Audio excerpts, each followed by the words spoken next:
did not have to be transparent like any other condo association or homeowners association would otherwise have been required to be.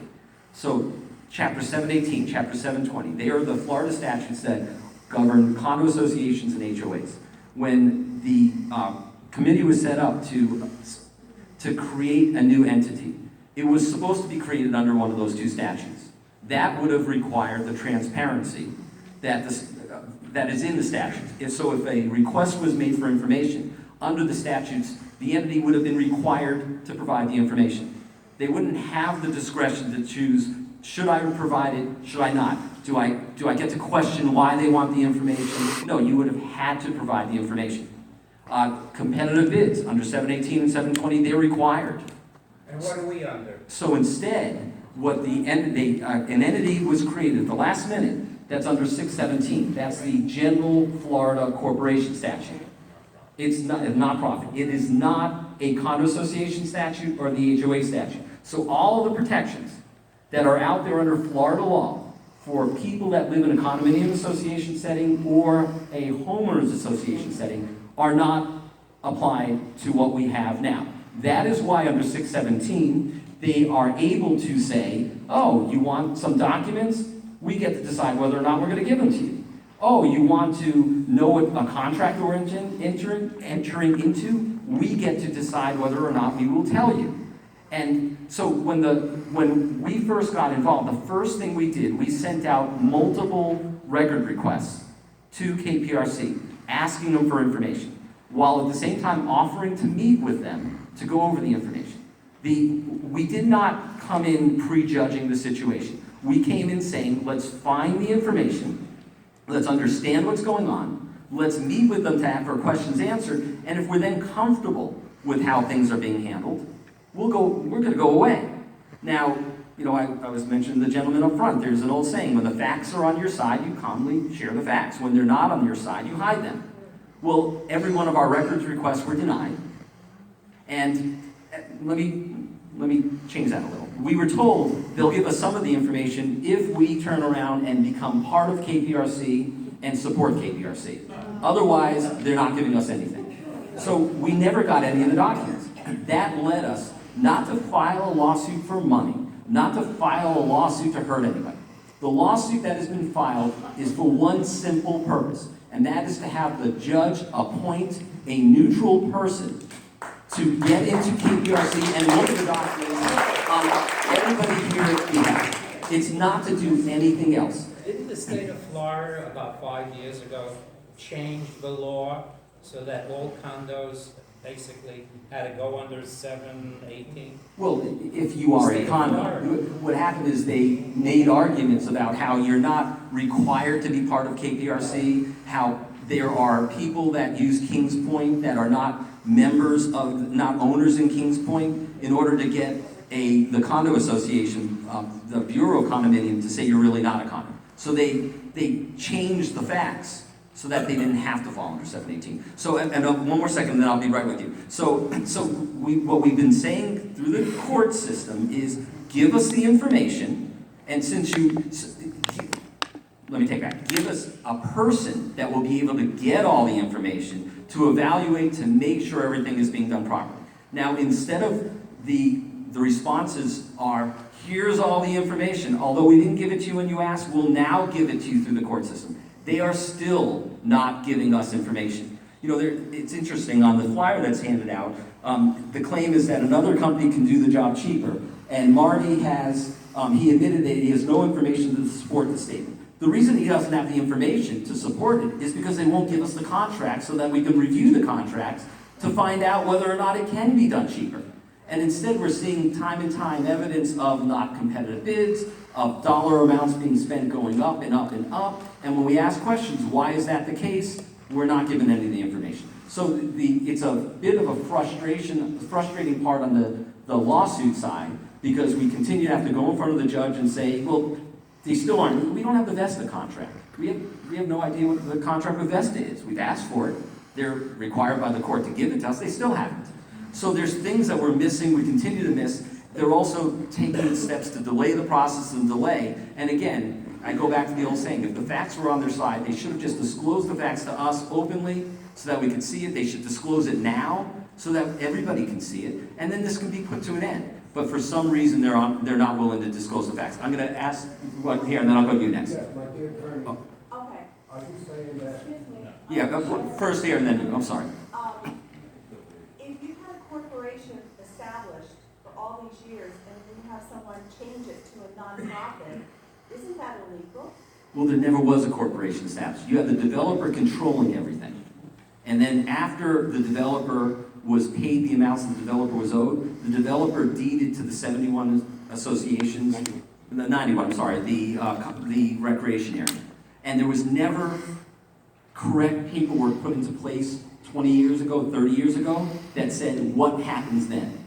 So now 91 associations all own the recreation area, and there's nothing in place, a contract, anything that says how it's going to be run. Because this is a condo association, wouldn't a corporation be the wrong entity to? Which is why when Peter Dunbar was brought in. And Peter Sachs knows that. Well, so what they did, so they had Peter Dunbar comes in to create the condo association that you're talking about. Put something in place that is subject to Chapter 718, so that it is transparent, that people can vote to have board members put on, people can vote to remove board members. This was done so it didn't have to be transparent. I can only tell you what happened. That's an opinion. Okay, I can tell you what the effect of what they've done. Had the process followed through with Peter Dunbar, you would have had the transparency, the protections of Chapter 718. You would have had what I would describe as the conventional way of overseeing a recreational area such as the one in Kings Point. Instead, it was substituted with an entity called KPRC that is intentionally not under 718.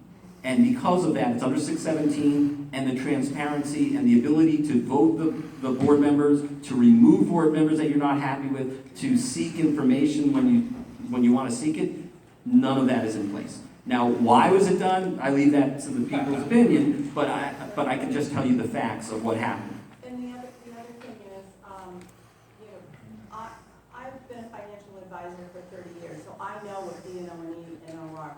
Most of these people don't.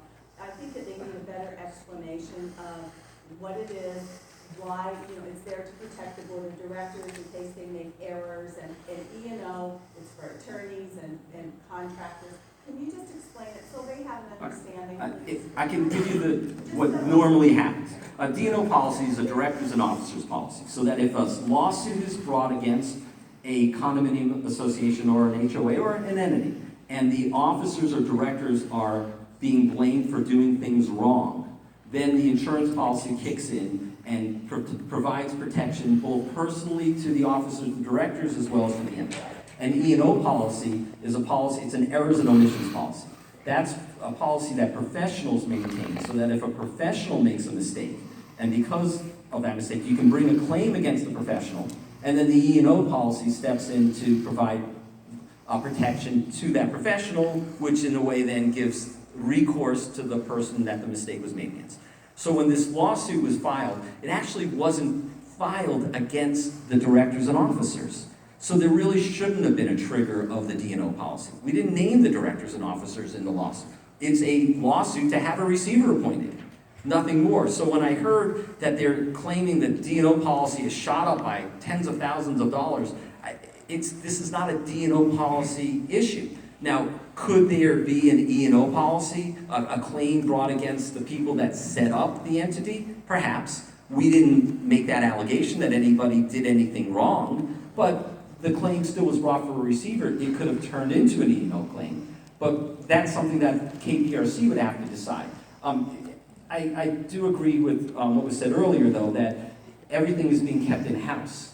And that serves two purposes. Number one, it allows the attorneys for KPRC to generate the legal fees when defending the claim. And it also, once again, stops an outside law firm, an outside attorney from being brought in, who then would evaluate what's going on, and then would in an honest way say to KPRC, you have a problem. Or maybe they say you don't have a problem. But at the very least, they would have reached out to us to try to resolve it.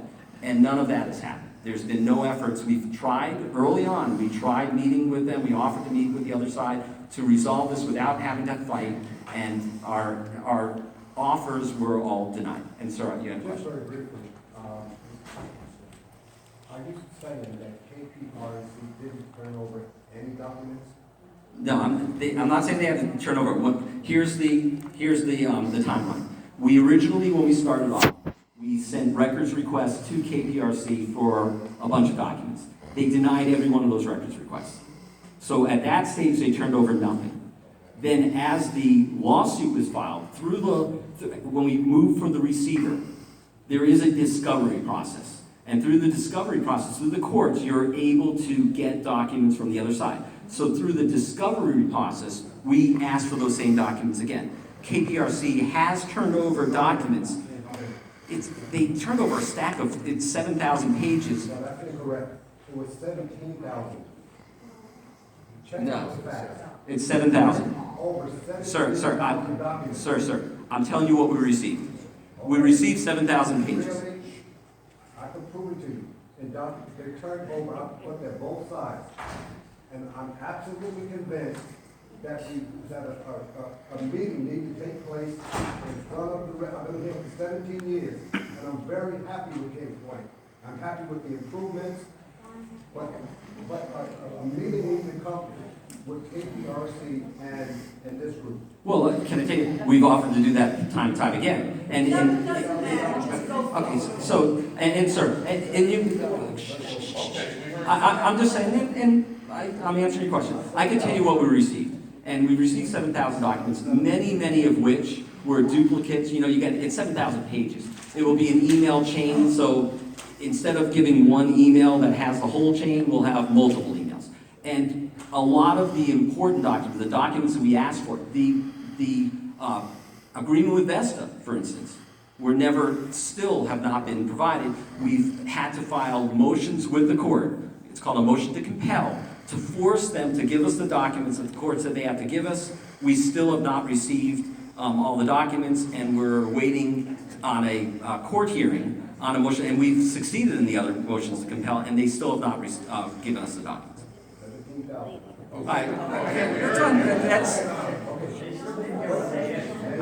I can tell you what we've received. All I can tell you is what we've received. We received 7,000 pages. All right, so I'm going to turn it back over to you. Thank you. All right, we've got only 4 more short sections, and then we'll be able to take some Q&A, or Matthew will make a speech or whatever. Okay, the first one I'm going to do, and unfortunately, I really wish that we had this here now, because it's contracts. And through the discovery that we got, we did get some contracts. And we were able to take a few of the contracts, the easy ones, take a look at them, and competitive bid them. It's not a big deal. Every contract is the exact same thing at Kings Point. It's got like 8 pages of boilerplate stuff that's disclaimer, yada, yada, yada. No problem. And then what you have is what's called Schedule B. Your Schedule B is exactly what the vendor is going to be providing. And like in this particular one, well, this one's signed by Frank Ivini. This is a funny one. By accident, I grabbed it. It was dated 3/31/16, signed by Mr. Ivini, and it's about, believe it or not, the Monaco swimming pool. Aquatics leak locator, $42,082. Here's the contract. Here's the invoice.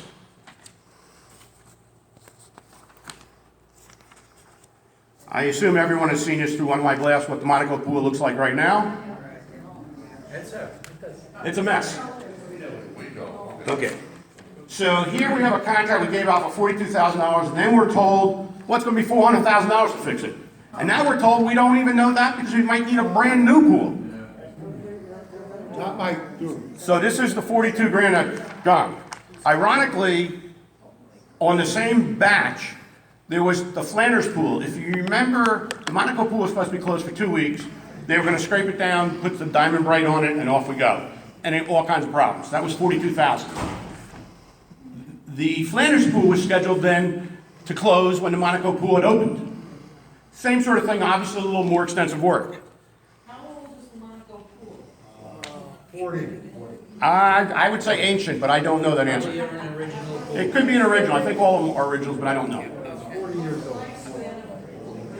Well, it seems to me that sometimes it's better off not to continue fixing an old car, but put a brand new one in. Okay. So anyway, in that run of documents we got was the Flanders pool. That's scheduled to be same sort of thing, the Diamond Bright and whatever. That's budgeted at over $100,000. So we just saw 40,000 became, what, 400? We don't even know. We don't have a clue what's going to happen at Flanders yet. And there's no bidding that we know. Well, according to what I just showed you, there's no need to have competitive bids if it's under $600,000. And now we're going to start looking at some of these bids. All right, here's a contract on May the 5th, signed by Frank Iavini. What it is for, I wish I could put this on the screen, but it is a supply of new 10-ton train air conditioning package. We paid $33,780 for that air conditioner. This is the one that's over in the main clubhouse on top of the billiards room. The same day, Mr. Iavini signed another contract, the exact same day, for the exact same unit, except for a heat differential which returns the heat into the room, and it's based on the size of the room. Usually it's a change of $100 or $200. Here's the exact same 10-ton air conditioner. That's good. Oh, good, thank you. Okay, here's the exact same 10-ton air conditioner, $24,800. One's $33,000, one's $24,000. Same thing. What did I do? I turned around and I called Train. They're located in Orlando. They got an office in West Palm Beach. Since this is relatively easy stuff, it's not like building a swimming pool with the pumps and this and that and the other thing. They gave me 3 local installers of theirs, and I called them up. What should a 10-ton Train package cost? Just like if you were in your own condo, you're going to buy something for your roof. It's pretty simple stuff.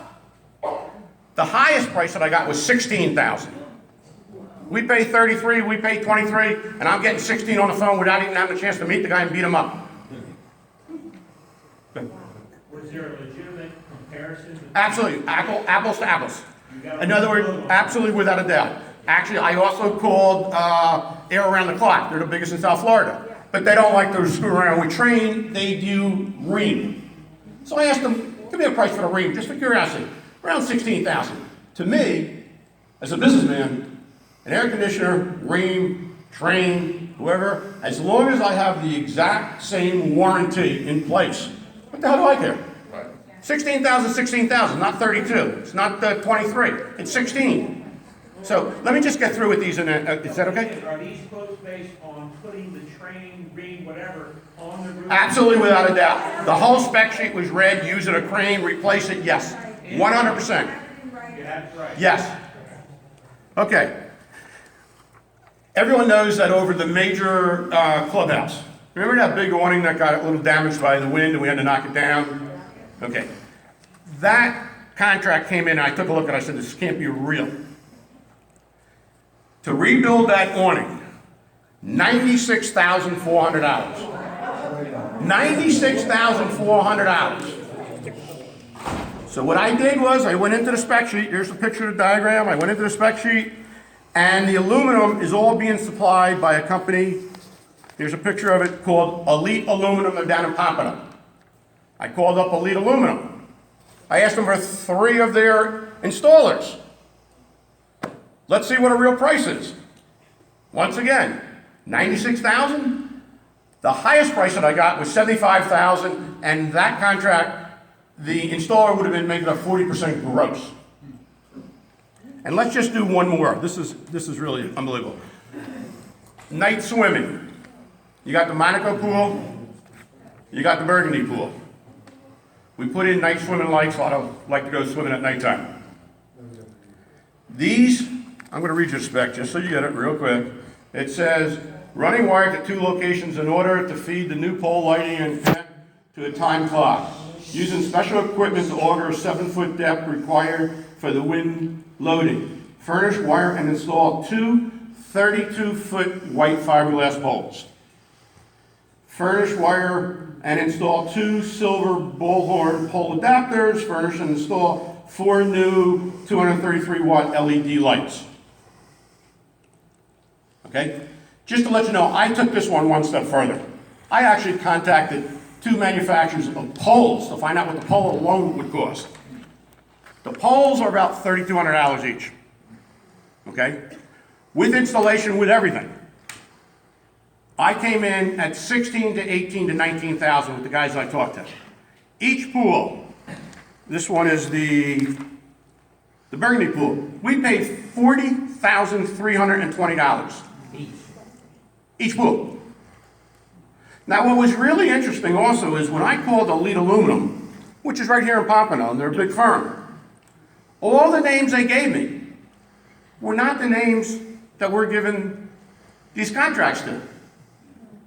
You make the decisions.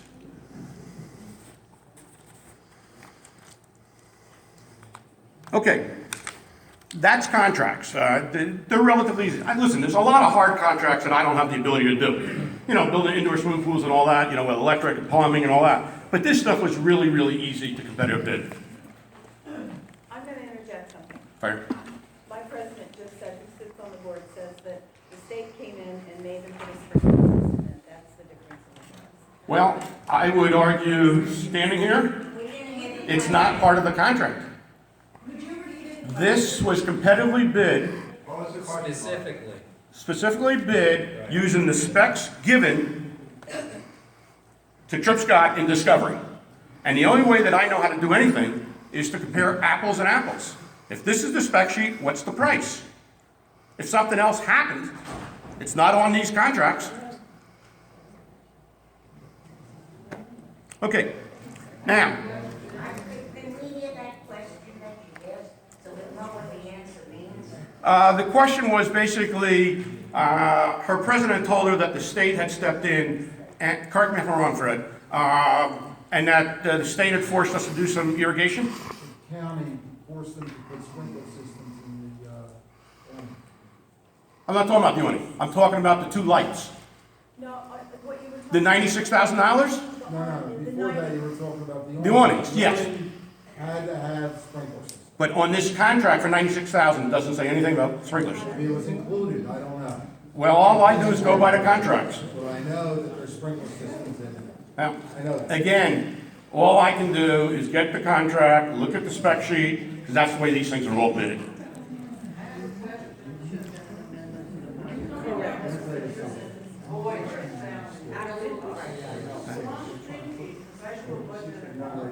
If you're spending that much money and it's coming out of the rec, portion of our maintenance, not the building, but make the rec, correct? Then we should be getting big increases.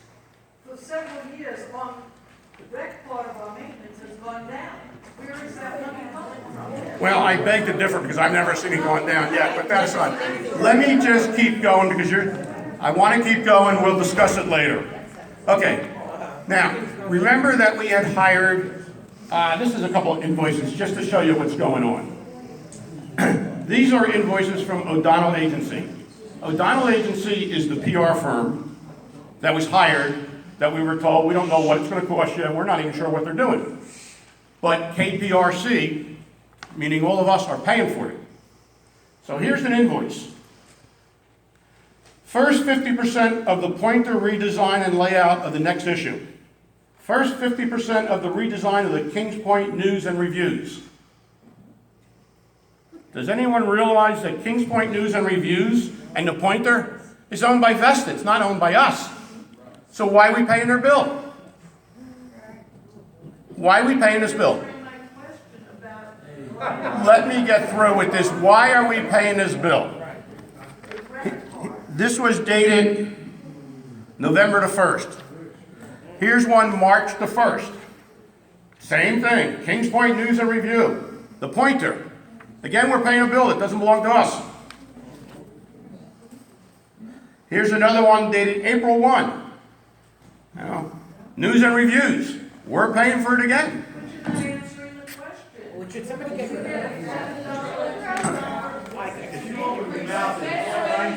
If we didn't get the paperwork showing what we're contracted to pay, how the hell are we supposed to know what we got? If you're on a building, I'm not gonna. Okay, let's keep on going. And here's a bill. Let's have one meeting, please. Listen, there's only one person here that has their own agenda, but we'll get to that later on. We're all here just to learn and see the facts. Now, just be quiet for a minute, let him talk. Be polite. Okay, please. Okay, here's a bill. Here's a bill that's kind of interesting. It says the plaintiff is point management.